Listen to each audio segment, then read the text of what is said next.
Everyone would like to have a little extra cash in their pocket, and 44 million Americans are actually being proactive about it. According to a new survey, that's the number of people in the U.S. with a side gig or a side hustle. For more now, we turn to Melody Hahm from Yahoo Finance to talk about this. So according to Bankrate.com, 13% of Americans actually have a side job? Yeah, 44 million Americans, as you just said. And of course, it skews to the millennials. 28% of millennials actually have a side hustle, and technology enables it. You know, you can be a Lyft driver after work. You can join TaskRabbit and or walk a dog. I mean, all of these things are very accessible to folks, and of course, the younger generation is really taking advantage of it. Yeah, that's what I was going to ask you. Like, what's an example of a side hustle? Because I think for a lot of people, they might think of it as an extra part-time job, but not necessarily. Yeah, so when we define side gig, it's for people who have full-time income and have the 9 to 5, but then decide to have that augmented income.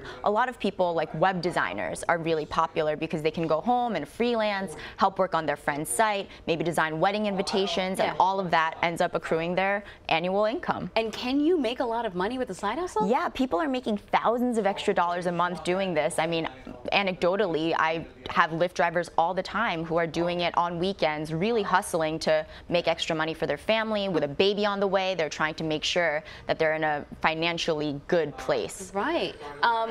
There's got to be some things that you have to worry about, though. You have to look out for. I imagine a side hustle takes up a lot of time and energy. Yeah, and that's one thing that a lot of job consultants are worried about, because they say that there's burnout. There's real burnout. There's already a lot of fatigue when you have a full-time job. So you can imagine that people who moonlight and are sleeping at 3 a.m. because they're working on something come into work not 100% and are really depleted of their energy. And there are potential conflicts of interest. And I think that's the number one thing that viewers should keep in mind. You have to talk to your manager or your HR manager to make sure that there isn't something, if it's a non-compete sort of situation. And especially with tech companies now, if you're starting a startup on the side, your main employer could possibly claim intellectual property rights, saying that you hatched this idea while you were at Google. And so making sure that you have all your ducks in a row is really important. Yeah, definitely. I know in this profession, we can't just go out and sort of pick up gigs without getting approval, because part of the reason is we're also representing the company no matter where we go, and you know, the company wants to know exactly what you're doing. You said if you make an extra grand a month, though, I mean, that can add up to be a lot of money in the end. Can that flip you into another tax bracket? Yeah, that's a really good point. And for better or for worse, you might be depicted as wealthier, and you might end up having to pay more taxes. But don't try to get away with not filing for taxes, because the IRS can come and penalize you for back taxes, especially if you don't report it.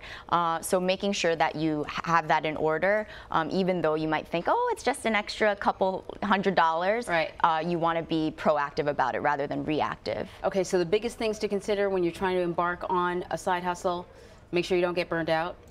Make sure you talk to your employer and find ways where you can find passive income. For example, renting out your apartment, listing it on Airbnb, possibly getting into the stock market and buying dividend-paying stocks. That's something that, for people who don't want to be dedicating too much time and energy to a side hustle, but have the flexibility to, you know, dabble in these ventures, that's a great alternative to, say, walking a dog.